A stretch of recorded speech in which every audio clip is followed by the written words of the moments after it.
Welcome, everyone, to our Ask the Researchers Q&A. I'm Krista Vazzi. I'm the Executive Director of the Usher Syndrome Coalition. This session is part of the Coalition's annual USH Connections Conference. This is your chance to have your most pressing research questions answered by a few of the leading experts on the science of Usher syndrome and the progress being made to develop treatments. The panel will try to answer as many of your questions as possible. We have some pre-submitted questions, but please feel free to submit questions in the Q&A area at the bottom of the screen. It should be at the center on the right-hand side, I believe. We'll do our best to get those questions answered. While you start submitting your questions, I'd like to thank all of the panelists for being here and introduce our moderator, Dr. Margaret Marley Kenna. Dr. Kenna co-founded the Boston Children's Hospital Pediatric Cochlear Implant Program and was its director from 1995 to 2003. Since 2003, she's been the director of clinical research in the Department of Otolaryngology at Boston Children's Hospital and is director of the Hearing Loss Program. Over the past 25 years, Dr. Kenna's research has focused on pediatric hearing loss, and she has a long-standing interest in genetic hearing loss, which includes investigating Usher syndrome. So Marley, I will let you take it from here. Thank you very much, Krista, and everybody. I'm really very privileged to be here. I'm a pediatric ear, nose, and throat doctor, and I know much of the attendees of this audience are also interested in the vision aspects, but the reason that I became involved in this, and actually the reason that we are as ear, nose, and throat people involved in this, is that as part of the newborn hearing screening programs in pretty much every state in the country, and then most countries in the world now, babies are identified with hearing loss at birth or shortly after birth. And so we had the opportunity to meet those babies when they're a few weeks old and to make the diagnosis of hearing loss, and then to further investigate the reason for their hearing loss. And most recently, that includes genetic evaluations in very, very young children and in infants. And so we've gotten, as a specialty, very interested in Usher syndrome because we now meet those children very early at a time that may be very favorable for therapies as they begin to emerge for both their vision impairment and their hearing loss, and possibly their balance impairment as well. So that's how we got involved in all of this. I would like to introduce my panelists, and I very much appreciate that they're here. At least here in the East Coast, it's a beautiful sunny day, and it's similar in Louisiana. We actually have the same weather, mid-70s, sunny, no humidity. So I really appreciate everybody staying inside to do this program. It's absolutely worth it, and we're all thrilled to be here. I'd like to introduce Dr. Jennifer Lentz, who's actually in Louisiana. Dr. Lentz is an associate professor of otolaryngology and biocommunications, ophthalmology, and genetics, and a member of the Neuroscience Center of Excellence at Louisiana State University in New Orleans. The overall aims and goals of her research are to understand the mechanisms of Usher syndrome and to develop therapeutic approaches to prevent or cure the deafness, imbalance, and blindness associated with the disease. And I'm going to introduce all three people, and then maybe each one we can highlight a minute, and they can just talk for a minute about what they work on. Dr. Geleoc, Dr. Gwen Geleoc, is an assistant professor of otolaryngology at Boston Children's, and actually we're in the same department at Harvard Medical School. And in her lab, she studies molecular players involved in the development and function of the sensory hair cells of the inner ear, which in many ways are very similar to the sensory hair cells of the retina, which is why we are all studying this together. And she's working on developing new therapies for the treatment of deafness and balance, with a particular focus on Usher syndrome.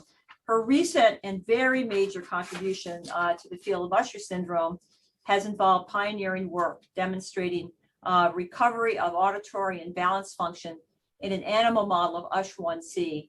And I remember when Dr. Geleoc told us about this, and she couldn't believe it, but it was true, and it's really exciting. And then finally, Dr. Karl Koehler is an assistant professor of otolaryngology and head and neck surgery, both here at Children's and at Harvard Medical School. So the three of us are actually in the same academic group, and a research associate in otolaryngology and plastic and oral surgery at Boston Children's. and a principal investigator of the FM Kirby Neurobiology Center. And actually, Dr. Geleoc is also part of the FM Kirby Neurobiology Center. Karl's work led to new techniques for growing mouse and human inner ear tissues and other tissues as well. And his lab uses this sort of dish in a platform, in a petri dish, to model congenital inner ear disorders and test gene therapies for hearing restoration. So I'm very pleased to introduce all of you. I'll just start with Dr. Lentz. Do you want to say a couple of words beyond what I said? Absolutely. This is Jen. Thanks for the lovely introduction, Marley. It's really an honor to be here today. And really, I feel like I'm subbing in on the Boston team today as part of the Q&A. I'll just mention and add to the focus of research in my lab in New Orleans, Louisiana, is on type 1C Usher syndrome. And that's because we have a higher frequency of that type here in Louisiana. So in my research laboratory, we develop genetic strategies to prevent the deafness, imbalance, and blindness associated with type 1C Usher syndrome. And also we run a number of clinical studies working with patients themselves. We're interested in understanding the natural course of Usher syndrome, when symptoms begin and how quickly they progress. And it's open to individuals with all types of Usher syndrome. And we also provide some genetic testing associated with that study. And we also have other studies where we follow individuals prospectively to measure their vision and their balance. Thank you. Gwen? Mm-hmm. Hi. So yes, I'm Gwen Geleoc. I'm at Boston Children's Hospital, and I do research along with my spouse, actually, Jeff Holt. And so together we have two parts to our lab. One part that's looking really at our hair cell function, the sensory cells of the inner ear function, and looking at different genes and proteins that are essential for hair cell function. And with that, obviously, we come across a lot of genes that are associated with deafness, and many others associated with deaf blindness in the case of Usher syndrome. And so for many years, we had been using viral vectors as a tool to study those genes.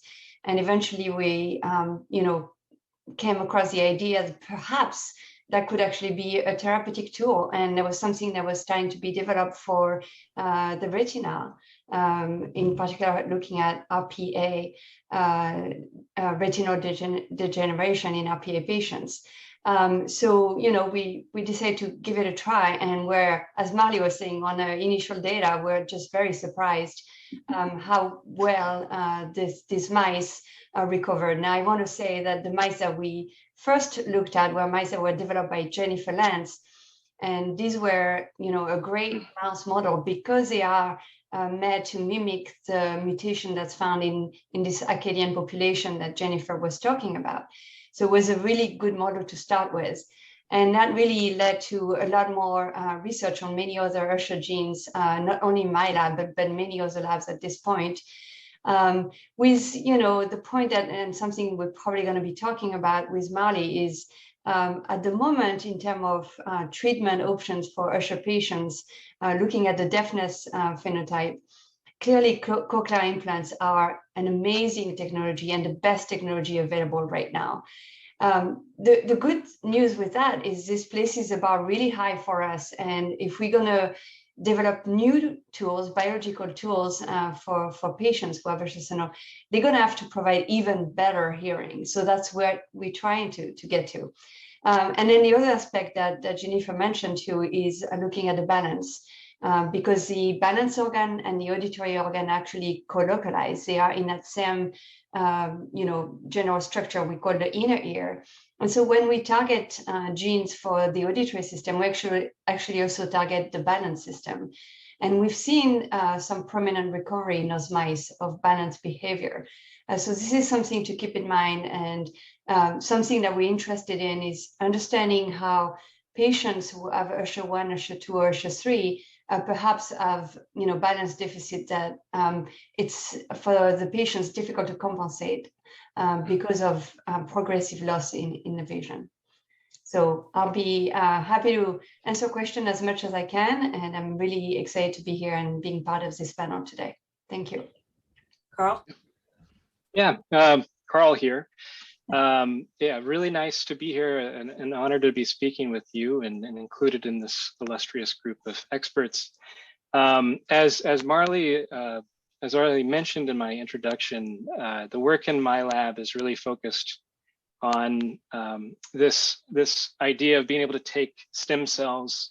These are cells that can become any cell in the body, and we work in the lab to try to figure out how to steer them to become different organ systems. And in particular, in my lab, we've come up with you can think of them as cooking recipes to steer stem cells into becoming the inner ear cells. In particular, as Gwen just mentioned, there are two parts of the inner ear. We can generate pretty efficiently the balance sensing organs, and because we are interested in developing new therapeutics for hearing loss, a lot of the work in the lab is really focused on tweaking that developmental program within our ears in a dish so that we can generate the sound sensing cells of the inner ear. But even with just these balance sensing organs, what we want to do is use them as a preclinical model, a kind of a platform to test out drugs and new gene therapies that can be taken into patients. I will say from the outset, a lot of questions I get pertain to whether or not we can take these ear cells in a dish and transplant them in to kind of rebuild or reconstruct someone's ear tissue. That is a potential application we can use these cells for. However, unlike the retina, where this is already being tested in clinical trials, the retina is very easy to access, and we don't have that same access for the inner ear. So we think that at least in the near term, these in-a-dish models of the inner ear are going to be mostly useful for testing drugs and screening for compounds that might be able to regenerate or stimulate regeneration of the ear. And so if anybody in the audience has any questions pertaining to cell therapy or focused on vision or hearing, I might be able to answer the question, or if not, I can try to steer you in the right direction to find that information. Thanks, Karl. Yep. I mean, I have to say, I get more excited about all of this every time I speak with all of you folks and other people. There's so much stuff that's happening. Before we get into the bulk of the questions that have been submitted, there were several questions about Usher syndrome type 4. And so I thought we would try to address those at the beginning and then launch into the rest of the questions. I run we've tried to start our genetic hearing loss program here, and it's in the last year or two or 3 or 5, it's gotten to be very large. But as I mentioned, we do a lot of genetic testing, both on the research side and on the clinical side. And actually, we started to do some prenatal genetic testing through our Advanced Fetal Care Center. And that is a whole set of additional issues and potential therapies or potential access to therapies down in the future, but definitely there. And the other thing, and Karl mentioned, the getting into the ear is much harder than getting into the eye.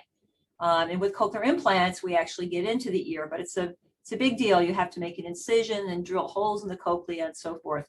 Having said that, that doesn't mean we can't do it. And so we've done some non-human primate work and some monkey and some mouse work where we can actually send things into the cochlea. So it's a bigger deal, but it's not an impossible deal. And so as we work out in parallel sort of access and then coming up with therapies down the road, that may be a possibility.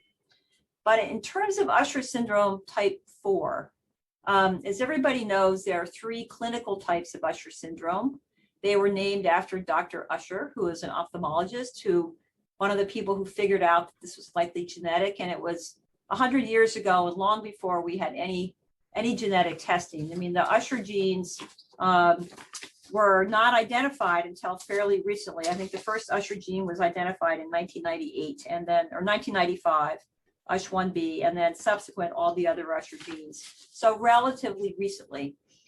So Usher syndrome type 1 was really named before we knew the genes. And as everybody knows, that's severe to profound bilateral hearing loss that presents at birth, usually pretty bad balance.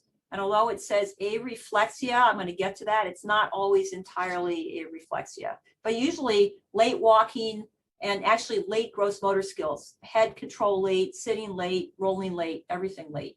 And then early onset of retinal degeneration. Usher syndrome 2, for which there are 3 genes, is also congenital hearing loss. They usually have more hearing and are able to wear hearing aids very successfully. Usually the balance is very much better, and the RP starts usually later in adolescence or even adulthood. And then Usher type 3, for which there's 1, or you could argue maybe 2 genes, is variable onset of all of those things: hearing loss, balance difficulty, and vision impairment. And is in the United States, it's the least common cause. It's about 1% of all Usher in the US is USH3. In Finland, it's 40%. And so it depends a lot on the population genetics and sort of where you live, what the most common versions are. There's been a lot of discussion about Usher 4. And I think the panelists were talking about this before we went live. And there may be 2 aspects of this, and they may want to comment. So first, there's the sort of atypical presentation of the first 3 Usher types. And I think as we do genetic testing, we find out that you can have a well-known Usher gene, but your presentation might be a little bit different than in the textbook. So you might have better hearing than most patients with Usher syndrome type 1. You might have more, looks like Usher type 2 hearing and be able to wear hearing aids. You might walk more or less on time. Your vision impairment might not start until later, but it would still be on paper Usher syndrome type 1 genes. And that's also true to some degree for USH2 and USH3. So that's sort of a more atypical. And as we get expanded sort of what's called phenotype, the clinical presentation of the genes, it's not as atypical as we used to think, but it certainly does happen. The other thing that's tricky is that many of the Usher genes also have a presentation that affects only the vision or only the hearing loss. And so it depends on the mutation and it depends on the gene. And so when you get genetic testing, it's really important to include counseling as to the particular mutation and what it's been associated with in other patients and other patient populations.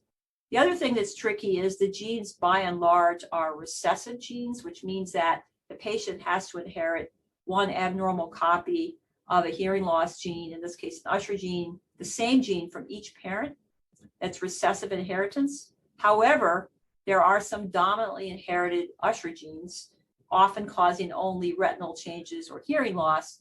And so you can have 1 abnormal copy of a gene and have 1 of the other. So the inheritance is a little bit tricky as well. So those are all a little bit atypical. The other thing that has come up is that people are mentioning this new gene, ARSG. Did I just say it right? Sorry, did I get it backwards? ARSG. So ARSG has been reported as a gene in 2 different papers, one from 2018, where there were 5 patients, 3 families, and one from 2020, which was a single patient, and 2 different mutations in the same gene. In both the second paper, it was a consanguineous family, so the parents were first cousins, so it makes recessive things more common. In the first paper, one of the 3 families also was consanguineous.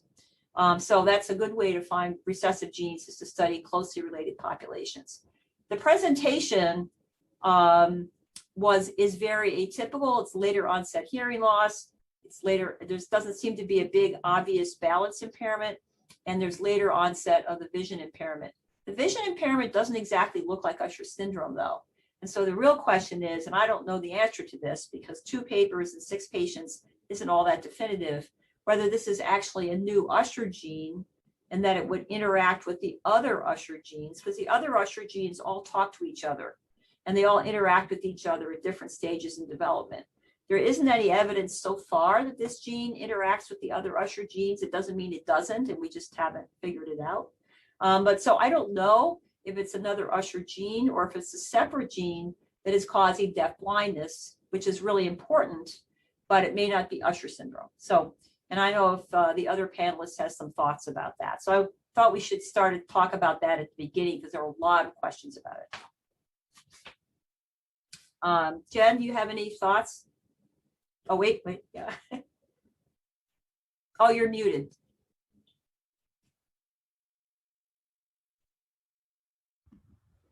Yep, this is Jen. Thanks, Marley. I think that was a really great overview of where we are right now.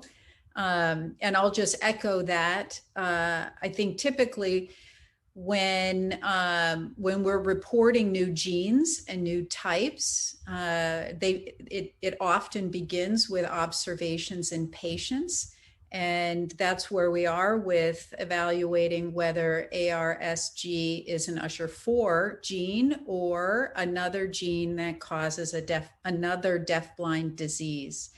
So as you said, Marley, some observations have been made by clinicians on a group of patients that have both hearing impairment and blinding eye disease. And so the question is this another type of Usher syndrome or is it another deafblind disease? And it takes some time for the reporting of observations from patients. For others in the field, other clinicians, other researchers to investigate it and make a determination if it's part of the same disease or not. So I think that's where we are, is some observations have been made and now we're trying to figure out, is this part of the same family or pathway as Usher syndrome or a new disease? Thanks, Jen. One of the questions that we got was whether any of the basic science research that's happened on mouse models or maybe on stem cells would be applicable to this new gene. So I don't know if that's something that Gwen or Karl might like to comment on, whether what we know already would be helpful or whether we're going to need new models. You guys are both. I'll just say that I don't know. Okay. I think that definitely this, as the brief amount of research I did before this session on this particular gene and the mechanism that it handles within the cell, it seems like we still have a lot to learn about what this gene and the protein that it makes is doing. And certainly we'd want to explore that further within mouse models and certainly an organoid. That's what we call our ears in a dish. An organoid system would be applicable for doing these kinds of studies, trying to figure out exactly what the protein's doing within the cells we care about, like hair cells or photoreceptors of the retina, and then we can try to figure out a way to target it if needed. Gwen? Yes, this is Gwen. Yes, I totally agree with you, Karl. I feel like there's different aspects to, recognizing a new gene as an Usher gene. Obviously from the patient side, having enough cases that have symptoms that match with what we describe as Usher genes, but importantly, having a better understanding of what the protein encoded by that gene does and where it is expressed. And really, we haven't looked at it. I haven't seen anything about it. It's more of a enzymatic, protein that has an enzymatic role, so more involved in the metabolism, which most of the Usher genes encode for proteins that are structural and important for the function, not so much the metabolism. Now, that doesn't mean it's not an Usher gene for sure, but I think it does mean that we need to really look more carefully into it, confirm that it expressed in photoreceptor cells and hair cells. It may not be, it may be expressed in supporting cells, it may be expressed in other cells. So there's different things to be looking at. Eventually, perhaps having a mouse model to really, find out exactly what's its role in the auditory organ and in the retina. So, there's a lot to be done, but, we cannot exclude that it's it's an Usher gene. It may be, but I think it's too early to say right now. Thanks. Krista? Are there any questions that you'd like that's come through the audience that you'd like us to address? Hi, yes. I'm sorry. No, that's fine. So we have received a few questions about hearing loss. We'll start with, is hearing loss in USH2A progressive throughout life, or is the hearing loss profile likely to be stable? That's a great question. So I think we've had the opportunity, since we have, and others of course have met babies with hearing loss, we've often seen that over time the hearing loss gets worse. And fortunately, at the beginning and usually for the first several decades of life, the patients are terrific hearing aid candidates and do really well with the acquisition of spoken language with hearing aids, but eventually the hearing may get worse and they may become actually very good cochlear implant candidates as adults. So I think when we meet new patients with Usher2, whether it's 2A or C or D, we always say we worry that the hearing could get worse, and therefore we counsel them in that way. Thank you, Marley. This is Krista speaking. To tag in along with your mention of cochlear implants, we do have a question about cochlear implant technology, and then while it is indeed impressive, it is still invasive, and they involve the destruction of cilia, loss of functionality, for example, music. What are the prospects for real life hearing preservation and restoration? And what are the implications of this science and for the prospective CI user who wants to enjoy natural hearing for as long as possible? Okay. So that's a very good question. I think when people started doing cochlear implants 30 plus years ago, I think just getting the electrodes into the cochlea was a big goal. And we're like, yay, we did it, from a surgical standpoint. But there has been a lot of emphasis over the last at least 10 or 15 years, but really very recently on hearing preservation, both before an implant, so trying to actually avoid actually putting something into the cochlea, with some of these therapies that we're sort of alluding to potentially, or holding on to the hearing that you still have even with an implant in place. And so from a surgical standpoint, we now do what's sort of referred to as soft surgery, where the electrodes have gotten to be even a little bit thinner than they were when we started 35 years ago. I mean, they were very thin before, they're thinner now. They're made out of more flexible material. And there's quite a lot of work been done on actually the placement of the electrodes into the cochlea, trying to cause as little damage as possible, knowing what the anatomy of the cochlea looks like. And then we're actually able to use, some people use steroids, actually injected into the cochlea at the time of surgery. And some people use sort of slippery agents at the same time to ease the electrode into the cochlea. And so very often after the implant is performed, there is still residual hearing, but not always.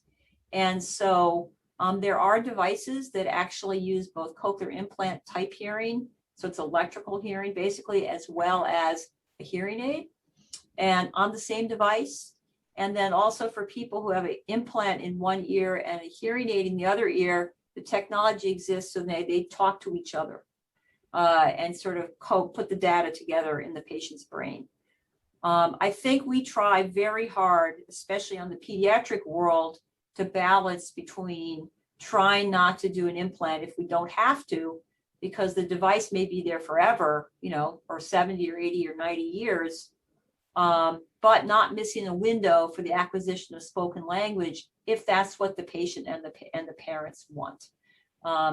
The other thing is that the electrode array that's in the cochlea, or could be in the cochlea, may be a way to send medications or genetic therapies into the cochlea. And so there's a lot of interest in actually getting, squirting stuff in there with an electrode array. And then there's also some very early work, mainly from the Toronto group at Sick Kids, looking at improvement in balance with a cochlear implant in place, or maybe as a model for a vestibular prosthesis. So there's a lot of stuff happening on the cochlear implant side to help with all of these other things. Thank you, Marley. This is Krista speaking. We've received a lot of questions around diet and lifestyle and environmental impact on the progression of Usher syndrome. Could the panel speak to studies that you're aware of that focus on diet, specific things like recommendations of taking vitamin A, anything to slow the progression of the vision loss? There's also more recent information about the NAC as well. So I just wanted to turn our attention to that topic. I'm going to let Jen take that one. Hi, this is Jen again. There's a short description of several supplements that have been studied in patients and are recommended for some Usher patients in the Gene Reviews chapter online. And so if you Google Gene Reviews and type in the box Usher syndrome, there's a chapter on Usher 1 and Usher 2. And there's a short description there that talks about several supplements, including vitamin A, lutein, and omega-3s, blueberry extract, and there's also a description on NAC there. I'm not an ophthalmologist, but many ophthalmologists are working with their patients with these supplements. It's recommended that you discuss any of them with your ophthalmologist and your general physician before beginning any of them, especially with vitamin A, because you should be followed regularly by your physician if you're going to take vitamin A, because it can cause toxicity to your liver over time. So it's very important to work with your ophthalmologist and doctor. But there have been some research studies that have demonstrated that these supplements are helpful to prevent the progression of the blindness. So that's very encouraging. There also have been some studies that suggest some lifestyles can impact the blindness or the RP and make it worse. And these include an unhealthy diet, or a diet that's devoid of leafy green vegetables and omega-3s, a lifestyle that is sedentary or doesn't have regular mild to moderate exercise. There's been a suggestion that smoking makes RP progress faster.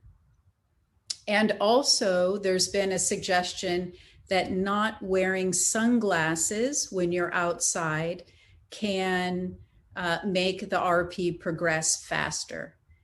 So in general, it's recommended to live an overall healthy lifestyle with a healthy, well-balanced diet, to get regular movement in the day with mild or moderate exercise, to not smoke, and to wear your sunglasses. These are the things I think that have been studied or suggested for the blindness. I think for the vitamin A, most of those studies were done actually at the Mass Eye and Ear in the 80s in adults with Usher 2. And so Usher 1 patients have not been studied. Usher 3 patients have not been studied, and children have not been studied. So when we make recommendations for vitamin A, just as Jen said, if you take too much vitamin A, it will damage perhaps irreparably your liver. And so you really don't want to do that, because then you need a liver transplant, and it's just no fun. So, so you have to be cautious.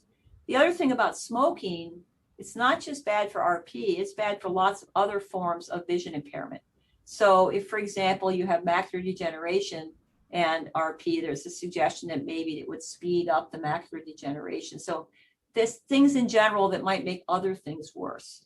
I have a question for Gwen and for Karl. Are these things that could be studied in the lab, either in mice or non-human primates or in organoids? Because it's really hard to study them in humans. Yeah, I mean, I think it would be possible. It's unclear, what's the duration we would be looking at, and if it's, if mice have to be followed over 2 years for such a treatment, it could get quite expensive to do that in lab. But perhaps there are other like secondary, metabolism, responses that we can look at in presence or in absence of vitamin A. And perhaps in organoids as well, that would be a lot faster. I don't know how conclusive they would be, but yeah, some of it could probably be done in the lab. And Karl, what do you think? Yeah, Karl here. I would agree with Gwen. Although for the kinds of end of dish systems that we work with, it's studying something like diet choices is very difficult to interpret, and you really have to focus in. Like we could focus in on specifically vitamin A and see what effect that has on a specific cell population, but extrapolating that out to a whole patient is very difficult to do at this stage. I will say that I think there's a greater focus within the field of these organoid models on metabolism of the cells and looking at metabolites and that sort of thing. So you might see some creative solutions to studying these problems in a dish in the coming years. I know that in our patient population who has cystic fibrosis, which is obviously very different than this, they get a lot of ototoxic medications to keep their lung disease at bay. And we've been giving them NAC to try to slow down or potentially prevent the hearing loss from aminoglycoside medications. And it looks like it might help, but again, it's very hard to study. But it is safe, and it's been used a lot in humans for many decades. And so as long as you don't overdo it, it would be something to study, particularly in this patient population, but there's a lot of clinical data in other uses. It's been used in the CF population for a long time for lots of things. So similarly to what, this is Gwen speaking, similarly to what Jen said about using sunglasses and protecting your eyes from bright sun. Similarly, the inner ear organ is extremely sensitive to loud noises, for anyone, right? You always are recommended to protect your ears and not listen to loud sounds and limit noise exposure. And I think for Usher patients, that's even more true. And particularly if you're looking, for example, at USH2021, which is progressive, I think protecting your ears from, noise exposure to reduce, the accelerated loss of, auditory sensitivity, I think is going to be really, really important. Molly, can you comment on that? No, I just think that's a great point. I think we always counsel our patients to be cautious. A lot of them are musicians, for example, and they are drummers and they're involved in loud things. So we do caution them about musicians' earplugs and wearing. Now we just spent 15 months going to Zoom school, and people were wearing headphones and using earbuds. So we did a lot of counseling around sort of extra input of sound, and that's an excellent point. There are ways to limit all of those things, and we often recommend if people aren't sure that if they can actually get on their iPhone or their cell phone an app to measure loudness levels. And so we actually often recommend that they do that. The teenagers love it, and half of them already have the app, to actually measure the loudness of certain things and be proactive that way. It's a really excellent point. Mm-hmm. It looks like, I'm sorry, go ahead. I just thought I would mention, this is Jen again. A colleague of mine is doing a lot of studies, Monty Westerfield out in Oregon, on protecting his animal models of Usher syndrome from light by rearing them in dark conditions. And the data are very exciting that for the first time really show that if you protect your eyes from light, you can have less progression of the RP. So this is going to be a really nice advance for physicians to prescribe sunglasses for their Usher patients, and for parents to encourage their kids to wear sunglasses for as long as possible. Thank you. That's great. Yeah, actually, Karl here. I was going to ask either Marley or Gwen if something similar has been done for hearing in a large patient study or in mouse studies. You mean to have them wear prophylactic headphones, for example? Yeah, maybe if it's a mouse study looking at a mouse model of Ushers and trying to see if you can protect them from loud noises, that sort of thing. Gwen will have to speak to the mice. I don't think we've tried that in people, but on a sort of a routine, scheduled, proactive basis, I think for people who do loud things, hunters, shooters, those folks, we do recommend actual headphone usage. That's a really good question, and it's sort of you worry that you want them to hear, of course, to develop language, but you don't want them to lose their hearing. That's a very good question. I don't think anybody's done that in humans with Usher syndrome. Gwen, what about the mice? I'm not aware of that either. Yeah, this is Gwen. No, I'm not aware of that either, but I think that's definitely, something that would be feasible, to take, for example, an Usher2 mouse model, probably not look at loss of hearing over aging, because you would have to keep the mice for quite a long time, but you could look at noise-induced hearing loss and see, how that compares in mice that have defect in Usher2 genes, or even Usher3 gene, perhaps, versus mice that, do not have that defect. Usher1, of course, are out of the question because they're completely deaf, so it's already too late. But I think it's a very good point, and that's a study that definitely could be done. Yeah, it's a great idea. There, we've got something to do. There you go. I believe Krista had a question, a little bit different topic. Yes, this is Krista speaking. We've seen a couple questions around the COVID-19 vaccine. So this is a timely question that, given its very recent necessity, we might not have a lot of information on it, but overall, do you all have information on it, whether it's safe to get the COVID-19 vaccine if you have Usher syndrome /RP? We'll start with that. This is Marley. I'll start, but everybody else can chime in. We were discussing this a little before the session. I think in general, and I work at Children's Hospitals, so we have some experience with this. I think in general, for children, the vaccine seems very safe, at least the Pfizer vaccine, which has been licensed for use this week in the FDA, by the FDA for use in children 12 and older. I think the caveat to that, and I don't know the answer to this, is whether hearing or vision impairment or balance, any of the things we're discussing today, were specifically addressed with the larger vaccine trials in adults. And I'm not aware that they were. I have tried through our infectious disease folks here to get access to the primary data to see if, in fact, any of those things were looked at. And but if somebody else in the audience knows, that would be great. There has been quite a lot of anecdotal, sort of at the Google level, of people talking about either having COVID, the disease, or less commonly getting vaccinated and then reporting some change in their hearing. We haven't been able to document any vaccine-related change in hearing or vision. And we have a very large pediatric study going on here at Children's. They just reported out about 1,000 patients this last week, actually worldwide, and they talked about the smell and the taste, but really didn't report on hearing or vision. But again, I think we don't know. And so I think if someone, our people ask us every day, should we get the vaccine? And with these caveats, I think we recommend that the benefits outweigh the risk. But also, in a year we'll have more information. I don't know if anybody else has any thoughts about this. It's frustrating to not be able to give a more definitive answer.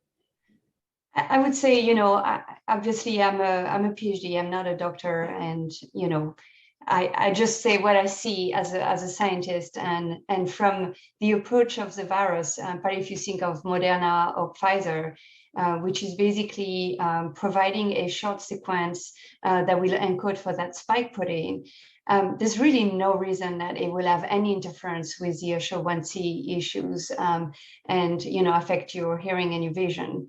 As you said, that there might be data and you haven't been able to access them. But from a scientific point of view, I just don't foresee any problem there. It just would surprise me if there was any interaction in any way with that. It's, two different worlds in some ways. So I would say, as you said, the risk outweigh, the benefit outweighs the risk. And therefore, I think it's, important for the kids to receive the vaccine now. Jen or Karl, do you have any? Yes, Jen. This is Jen. I would just probably add that the CDC website has lots of information about COVID vaccination, and they even have a page on COVID vaccinations for different groups of people, and who should get vaccinated and who should not get vaccinated. Right now, there's no indication that individuals with Usher syndrome or RP or hearing loss should not get vaccinated. But this would be a good place to go and stay up to date on what's recommended. Thank you, Jen. This is Krista speaking. I have a webinar event invitation that I can share with attendees interested that speaks to COVID-19 vaccine for people with disabilities, and it's an FAQ, what people should consider through the Center of Innovation Design. Sorry, I'm losing the Center for Inclusive Design and Innovation, and they reference CDC FAQs as well. So we can share that with folks for more information. To go from there, there's a good point made in one of the live questions about the rapidness we've seen in the development of a COVID-19 vaccine. It's developed so quickly. How can we speed up the research around the treatments for Usher? How can we make more researchers and clinics participate in finding the cure sooner? So, it's a really great question. Is there a model that's been built now based on this rapid pace of vaccine development and delivery that we can use going forward? This is Marley. That's a really great question. I think the good news for the COVID vaccine is that it did roll out really rapidly, and it rolled out with technology that had never been used to make vaccines before. In fact, Moderna, the second company, and it's based here in the Boston area, stands for mRNA, which is the technology utilized for the vaccine. The bad news is it rolled out really fast because of how scary it was and how many people were impacted, either from a significant illness standpoint or a loss of life standpoint. So unfortunately, it's very clear the technology could go rapidly if the threat is scary enough. So I guess the question to ask is, how could we make Usher syndrome or deafblind syndromes in general more sort of visible, not to use a pun, but more visible to the public to see the impact on not just the patient, but their life, their family, their work, and everything. And I'd be open to suggestion about how to actually make it everybody sort of out there to make it more visible. I think for rare diseases, and although this is not as rare a disease as we thought, it qualifies as a rare disease, but of all of the hearing loss genes that we test for in new babies, of the 15 most common genes, 4 of them are for Usher syndrome. So of those 15, USH2A, USH3, I'm sorry, USH2A, USH2C, myosin 7A are 3 of the top ones. So it's way more common than we thought. But I'd be interested in what the other panelists think about how, I'm not good at marketing, but basically this is a marketing thing. So I'd be interested to know what you folks think. Jen or Karl or Gwen. I know, Jen, you've probably done some work around this with your group. Yeah, this is Jen. I think the good news is that the rapid pace of vaccination development for COVID-19 will change the way drugs are developed in the future. It's impossible not to incorporate some of the advances that have taken place. My understanding of the trajectory, the path to make these vaccines is such that for the many different steps required to make a new drug or a vaccine, for the case of COVID, all of these steps were run in parallel because of the tremendous need for them immediately and globally. When typically in the past, we run these steps sequentially, and that's why it takes such a long time. Safety is the number one priority when developing a new drug. And so it's good to keep that as a main priority. We all agree and understand to the oath to do no harm. So this is our main priority when we develop a new drug. We want to make sure that it's safe. And so there was global participation from researchers around the world to make these vaccines and to make sure that they're safe. And we saw that it could happen. So I agree, Marley. I think when the unmet medical need is large enough, we can come together and make advances quickly. This is a challenge for rare diseases, and is why many of them don't have information needed to develop the drug or resources to develop new drugs. So this is a challenge for the research community and the medical community and the patients. Rare diseases by definition are rare. And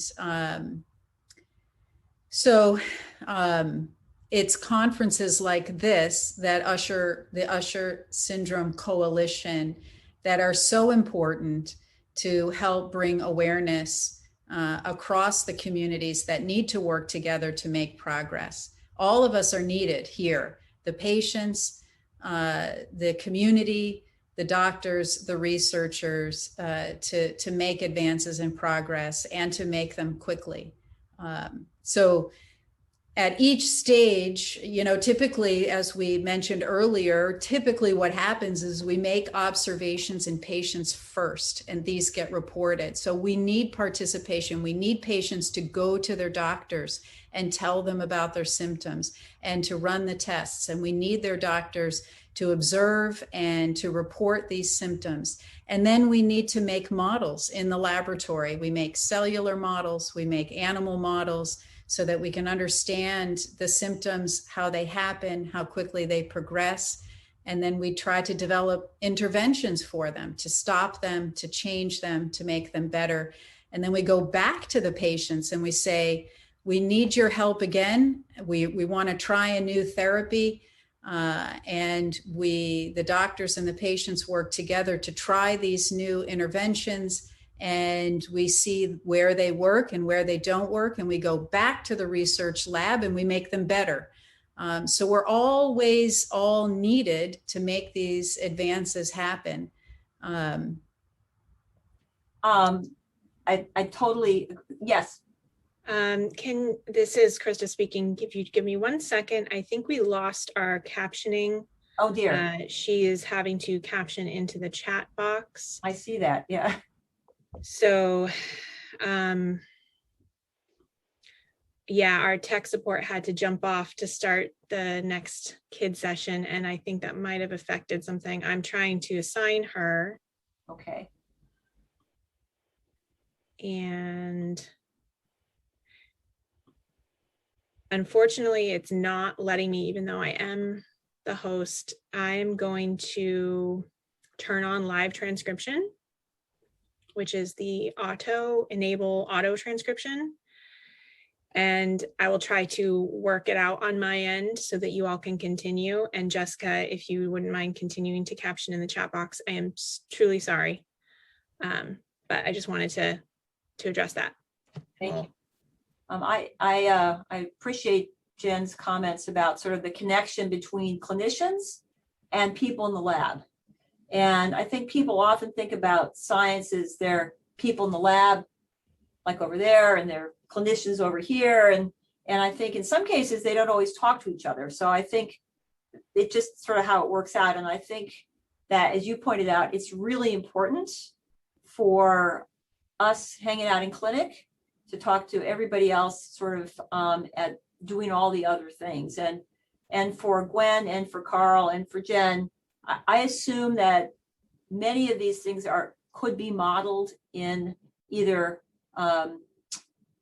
ears in a dish or in mice or other animal models. And you could keep going like this. And a lot of the safety questions preliminarily could be answered like that. Is that the case, or maybe the case? Yeah. Yeah, Karl here. I think absolutely, definitely. And great points from Jen and Marley about the code response and kind of what we can learn about it. I think the key thing that came out of it was we saw this unprecedented sharing between scientists, and it's kind of was the scientific community at its best, where all of the competitive barriers were lowered and people weren't as concerned about intellectual property and profit making. I mean, these companies that created these vaccines are going to make plenty of money, but they're also considering things like opening up their patents to other countries and other companies. And I think that level of data sharing and cooperation between scientists, I hope that continues in each little scientific community focused on different rare diseases. I think that model of science will be studied for years to come and modeled on smaller scales. So that's what I'm hopeful about moving forward. I think one of the, there's this question down the road about clinical trials. And I think that the clinical trials, because this is a rare disease, tend to involve people often from all over the world. So if you go on to clinicaltrial.gov, which is here in the US, they often list trials in other parts of the world. And the two USH trials that are available are both listed there. One is based in Australia and one is based here in the US. But I think you're right. This is it's global for COVID, but it will really most important for something small like this.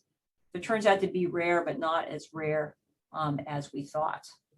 I know we lost Krista temporarily. So in the chat, there was a question about, I'm going to switch a little bit, undertaken for other exons in besides exon 13 in USH2A. And I was one of the audience asked that live question. So maybe Jen and/or Gwen can answer that question. Yes, that's a good question. I know there are different mutations that are looked at. I don't know specifically about the two that were discussed here. So obviously, something that we talked about through the last couple of days is that USH2A is one of those very, very large gene. And because it's such a large gene, it cannot be supplemented. So what we call the gene replacement therapy, when you provide either the entire coding sequence or perhaps chop the sequence in two, maybe even three, tidbits, but it's actually even bigger than that. So it's not, we cannot target gene replacement therapy for USH2A.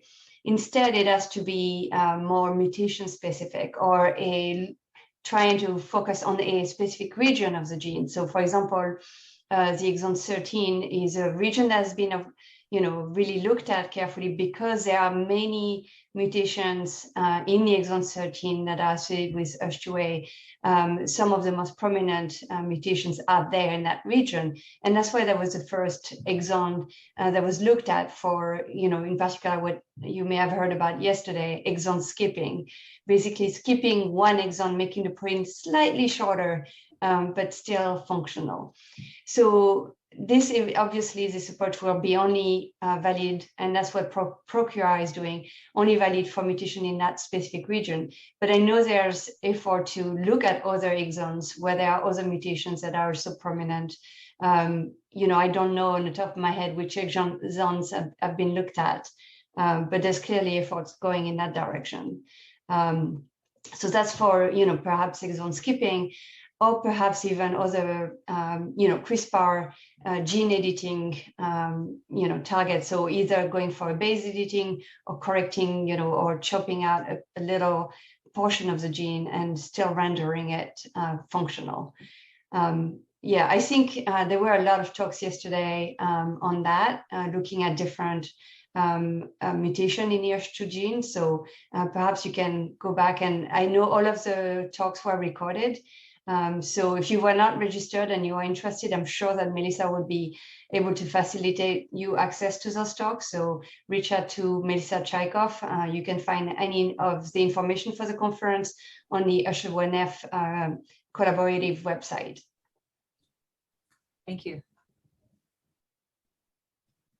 One of the, Krista, I'm sorry, we asked one of the questions while you were, are you all set with the captioning? We're all set. We have our captioner back. I Okay. apologize. Okay. And I did see that you asked that question. And if I may, there was a similar question kind of related just in clinical trials in general.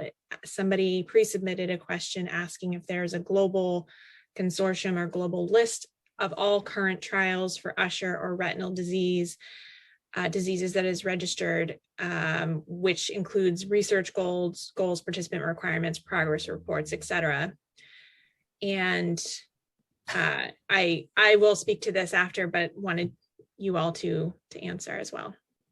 I mean, you could probably speak to it. I was going to say for Usher related studies, the coalition actually is a great place to go. You guys keep your website very much up to date. And so I find that there's often stuff there that it's not anywhere else yet. So I think that's certainly one place. I think we talked about clinicaltrials.gov just as trials, both here and internationally. And there is a site in Australia, but I know there's sites certainly in the EU. Yes. I don't know if they're EU specific or, I mean, for the whole EU, or if there's country specific. Gwen, you might know that. I think it's EU specific, yeah. So any countries in EU that have clinical trial will be listed there. Okay. Yeah. And other people sort of, it sounds like a great idea to have everything in one place, and unfortunately, it's probably not entirely in one place.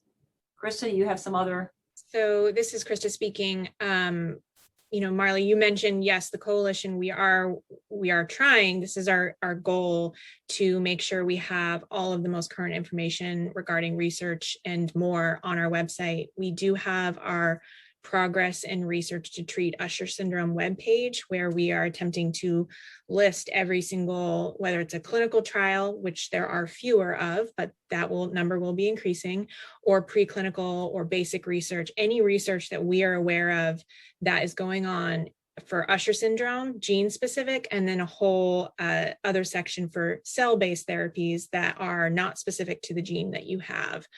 So we do want to make sure we're adding more and more as more and more trials are becoming available. So that is one place to go. And I know Jen had, in looking at this question in advance, had provided a lot of links. You mentioned that, because of the regulatory issues with clinical trials in different countries, that's one reason why there isn't one hub for all of them.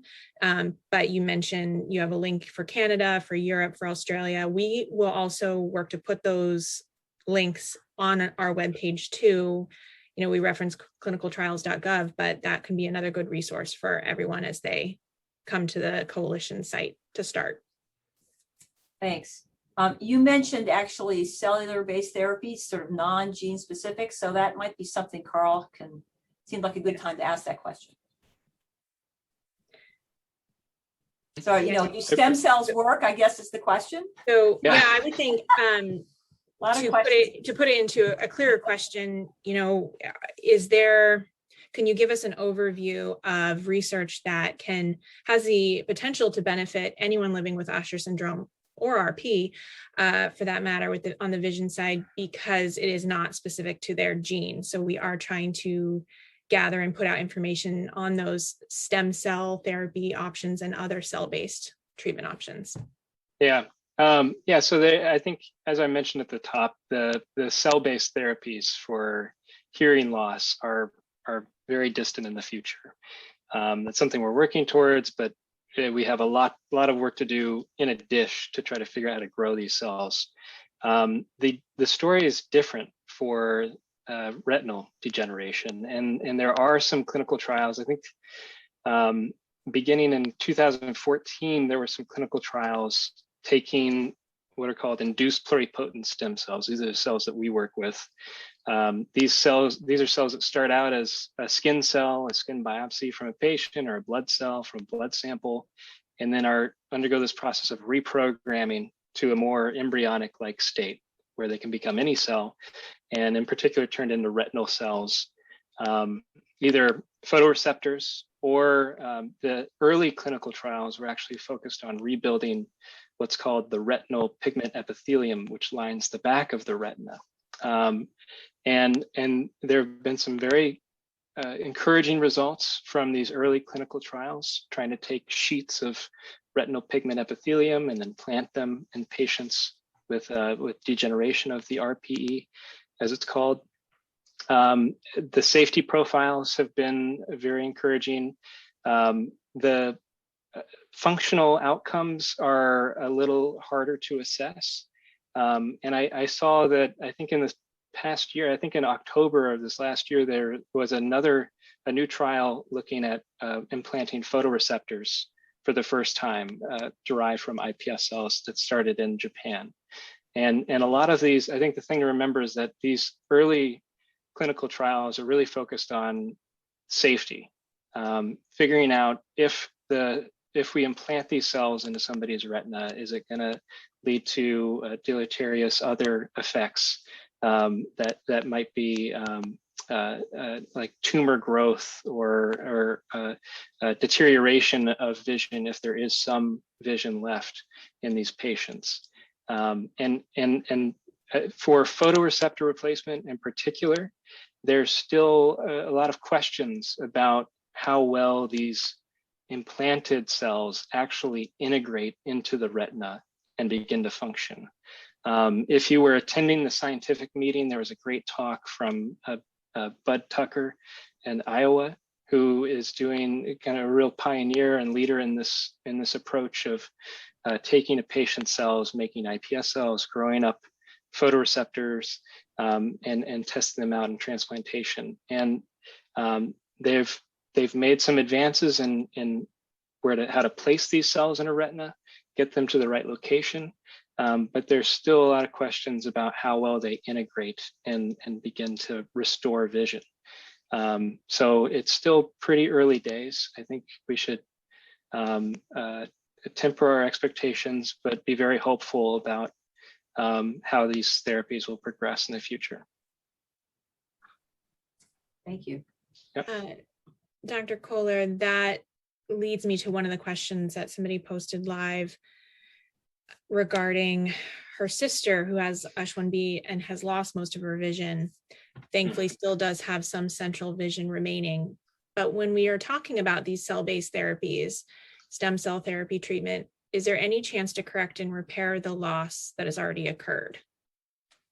Yeah, I think, and actually, if you are able to get access to that recording of the talk from Bud, he had a great slide outlining how in patients where they're just beginning to lose vision, those patients would be better to pursue some sort of gene therapy or better candidates for a gene therapy. Whereas if there's already deterioration of the retina, then that's where we would want to try to develop some sort of cell therapy to reconstruct the retina. But as I said, at this time, it's too early to say whether or not we can reconstruct a functional retina within a patient. This has been done to some degree within animal models, but even within the animal models, it's unclear how well these approaches can restore vision. If I may, this is Gwen here, if I may comment on this as well. I totally agree with Karl. And for this reason, I think another aspect of it that is definitely being considered is slowing down the progress of that degeneration. And there was actually a great talk also by Connie Sepko. She's doing tremendous work looking at lots of different compounds that perhaps can alleviate the loss of photoreceptor cells and prolong, maintenance of vision in the patients. So there's a lot of work being done there and a lot of encouraging results. So I think, perhaps this is going to be the first approach for patients, is providing tools to allow the cells to not degenerate and stay there for the longest time possible until they can no longer be there, and then perhaps a cell therapy would be an option. So I think that's something to be considered, and perhaps will become available in a more near future than a cell therapy. This is Marley. I just have a question for Gwen or for Karl. Do you think that it may be either gene or mutation specific that we might have, depending on when the gene is at work? Some of them seem developmental, some of them seem to sort of kick in later. Would there be the possibility that depending on the gene that some of those therapies need to start sooner, or we'd have a little more time with some of the other ones? I'm just curious. Absolutely. If you look at Usher2 and even, within a gene, certain mutations have a early onset than others. So yes, so definitely depending on the onset of, the vision loss, the therapy, can wait a little bit longer if the vision loss is more delayed.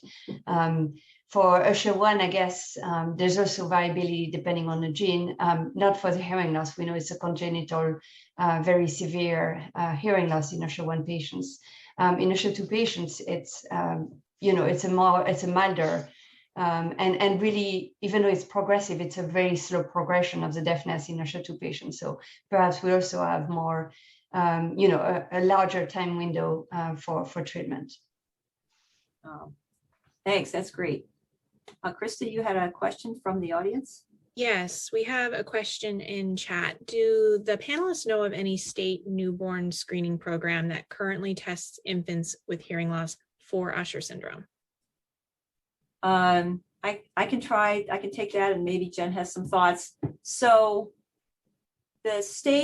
each state in the country has their own newborn screening program for lots of things, metabolic things, genetic things. There's a new one in Massachusetts for congenital cardiac disease, and the newborn hearing screening programs are part of these state-based programs, and every state in the country tests for hearing loss to some degree. Right now, I'm not aware that any state is looking directly at genetic causes of vision impairment or of hearing loss as part of a newborn screen.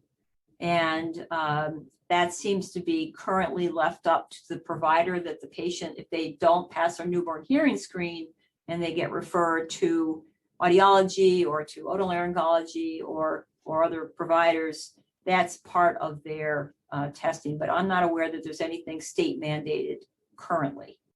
Jen may have some thoughts about that, but I don't think so, not yet. There is a lot of interest in testing for genetic causes of hearing loss at birth, in either babies who don't pass their newborn hearing screen, or in all babies, thinking that if they have a gene, the hearing loss might kick in later. There's been actually a lot of work done on some genes in China and in Korea. We actually are part of a program here at Children's where we're doing exactly that, and it's a research program. But Right, this is Krista speaking. That seems like the logical next step to add to the newborn hearing screening, the standard of practice to move on to genetic testing. And then so many kids with Usher syndrome would pop up from there, but it doesn't seem to be universal by any means. yeah, making something universal is usually one of the criteria is if you find something, do you have an intervention for it that is effective? So some of this is politics, and some of it is medical. And so you're right. If we knew there was an intervention for any of these things, which is why all the things that are on the newborn screen are on there, there are proven important interventions, then yes, absolutely, you could mandate for it. And in fact, many parents who have prenatal genetic testing before they get pregnant, sort of just see what they might have. And so they may actually, on some of the newborn screen, the prenatal screens, there are some of the Usher genes and some of the Usher mutations. And so those questions, at least in our maternal fetal care center, actually, we see those parents before the baby's born to ask those questions. So if we had an intervention, we could perhaps, sort of act right then. And I don't know if the other panelists have any experience with that. I thought maybe Marley, this is Jen talking. Marley, you could talk a little bit about EDDI, the Early Hearing Detection and Intervention Program, which is trying to link the newborn hearing screen with the next steps for earlier detection, diagnosis, and intervention. What is that typically like these days? That a typical experience of for a family when a newborn has been picked up by a hearing screen to not have a hearing result at birth. Right. So thank you. That's a good question. So EDDI, Early Hearing Detection and Intervention, is our federal guidelines for babies who don't pass their newborn hearing screen. So as I mentioned, all babies in the US are screened to see if they have a hearing loss or not. And if they do not pass the screen, usually if they don't pass twice, then depending on the state, they go on to have further evaluation to confirm whether they have a hearing loss, and if so, what type. The guidelines say that, the EDDI guidelines say that they have to be diagnosed by the age of 1 month, that you have to say that, yes, there is a hearing loss by the age of 1 month, and this is for a term, otherwise healthy baby, that they have to have figured out what type of hearing loss they have, and whether it's 1 year or both years by 3 months, and then intervention starts by 6 months. So it's a 1-3-6 paradigm. There's actually a push to make it a 1-2-3 paradigm. So you figure it out sooner. A diagnosis by 1 month, figure out what type of hearing loss by 2 months, get the intervention by 3 months. That really very much varies with the resources available to the state. What's tested for is actually, the guidelines are on something called the RUSP, which is the recommended screening program at the federal level. Things that are listed on the RUSP often get incorporated into a state program, but they don't have to be. And in Massachusetts, we're actually ahead of that. They have some additional things that they have added, and I'm sure that's true for many states. So that's why we meet these babies so early. And just to your question. So this is Jen again. To your knowledge, Marley, they're part of the the diagnosis step of EDDI does not include genetic testing. Is that correct? It's not part of the recommendation? Well, so the recommendations for what? It's not part of the recommendations. The recommendation or guidelines might be a better way to say it. Right. They genetic testing per se is not. The recommendations or guidelines are to referral to audiology and early intervention services and appropriate diagnostic services. There are state guidelines that are put together, the early newborns guidelines that are revamped about every 10 years, and they do include genetics, ophthalmology, and a lot of other recommendations for management and diagnosis. And actually, we're almost out of time, but Jen, if you don't mind, this sort of leads into probably perhaps the last question, one of the questions asked both ahead of time and in the chat about children. And do they have access to therapies now? Have therapies been tested, and will they have access in the future? Because obviously that might be the time to intervene for many of these things when they're little, and maybe it's a little too late when they're my age. So any of you'd like to answer some of those questions? Yeah. This is Jen again. I thought I'd piggyback in. Interestingly, in Sweden, they are investigating making it part of the newborn hearing screen to also do a vestibular screen, which would then pick up the Usher kids right as infants. So not quite doing genetic testing, which seems to make a lot of sense to me, but I'm a researcher.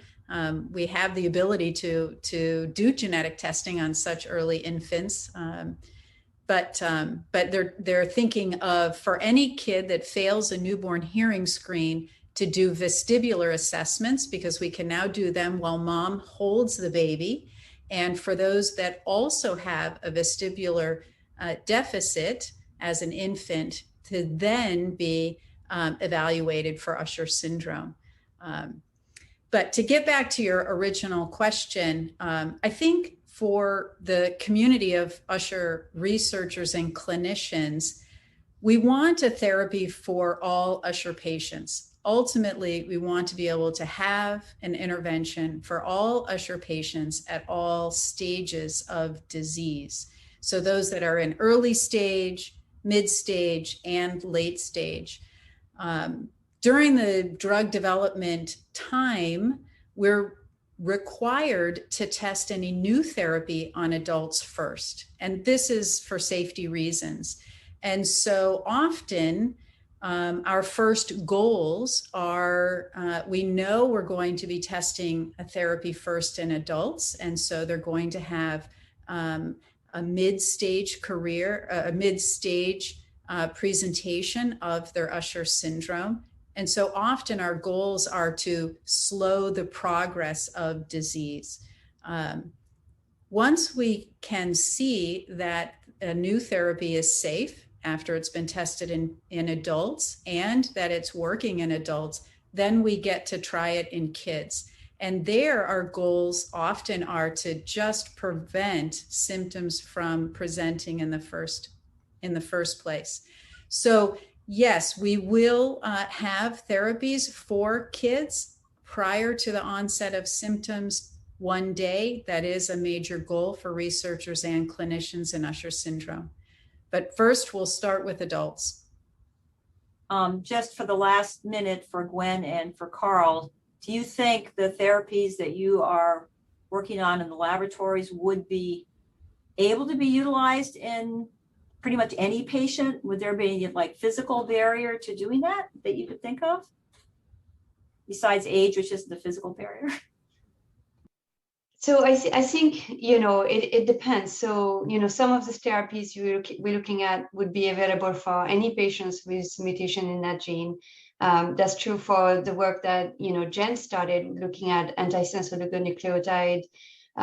Actually, no, that one will be different. That one will be for a mutation specific. But if we do gene replacement therapy for small gene, any mutation will be, accessible for that treatment.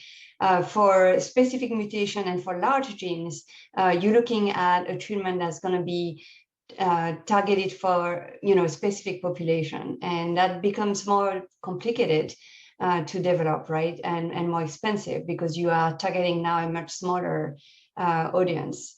But that said, some of these technologies like the antisense oligonucleotides are just not expensive.